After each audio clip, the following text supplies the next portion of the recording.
So before we make any repairs, I always like to do a baseline. I need to know, where is that vehicle at? How is it performing before I do anything to the car? So I want to be able to show that contrast when we're done here. So what I like to do is grab a scan tool. One of my favorite scan tools, especially for drivability, engine performance, especially on a turbocharged application, is to use the VCM scanner from HP Tuners. And the cool thing about this tool is at the moment you hit record, I go key on engine off, hit record, and you can see it pulled the VIN, pulled some calibration ID numbers, but more importantly, the DTCs are all pulled out as well. So let's just roll down these DTCs. P2243, there's no description here, but that is an O2 sensor circuit. So lambda sensor, bank one, sensor one.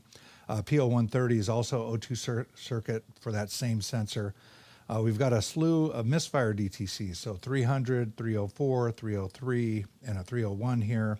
And then we also have a P0030 for an O2 sensor heater control circuit problem. So while I'm key on engine off, I always like to look and make sure that my manifold pressure is correct. I'm measuring in kilopascals. I know what my station pressure should be, so that's great.